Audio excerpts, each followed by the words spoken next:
Hi, I'm Michael Gable from Fairmont Equities. I just wanted to create this quick video to give you an update on my thoughts for the Australian share market and where I think we're heading for 2021. So basically what we're seeing is an economy that's coming out of a recession. The economy is now growing.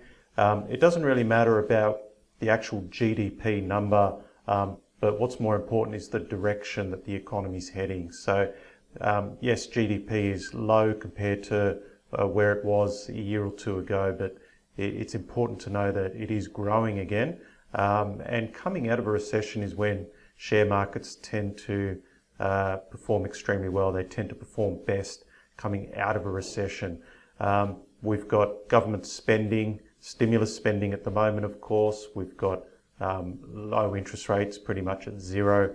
And we're also seeing a lowering of the US dollar. So all of this ultimately is supportive of equities. It's supportive of cyclical stocks. So you need to concentrate on that area. It's also very supportive of commodity stocks. And we have seen in the last few months, commodity stocks really start to get a move on. And I think that's just the beginning of quite a bit of further upside. So at the moment, we're not seeing much inflation, and I know that that's a concern, but we shouldn't really be too concerned about inflation because usually the early stages of a movement higher in inflation can actually be supportive of equities. Some companies actually benefit from a little bit of extra inflation. It helps with revenue, but if you are concerned about inflation around the corner, then one of the best hedges for inflation is hard assets, including commodities. So the commodity stocks, I think, again, will do very well for 2021. I think we're at the start of a commodities cycle here, but they are cyclical. So what that means is commodities may do well for, could be 3 months, could be 2 years, but that cycle will come to an end just as it has on previous occasions.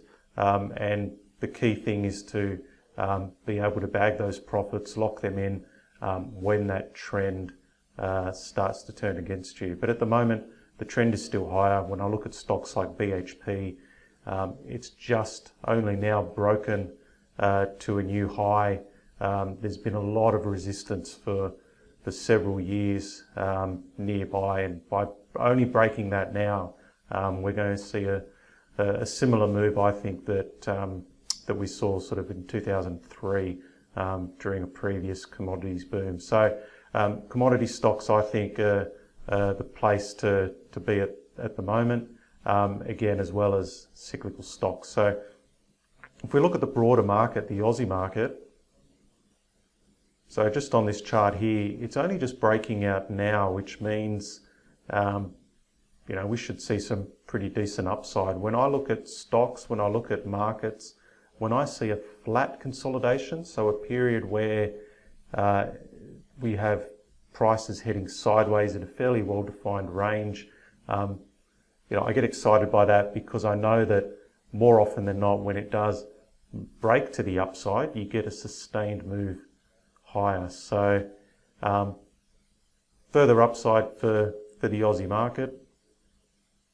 And if you want to stay abreast of our latest ideas, make sure you are getting the Dynamic Investor report that I send out every Tuesday. But if you find that you're getting a lot of information, you know what needs to be done, but you're just not the type of person that's been able to put it to good use for various reasons, and you find it hard to sell stocks at the right time, give me a call. We can have a chat about our portfolio management service.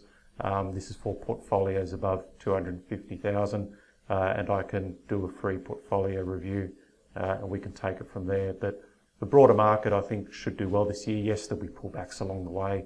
There always is. There's always something to worry about. But I think if you can position in the right sectors, then you've got the best chance to do really well. Not only do really well this year, but even move ahead, outperform the broader index itself.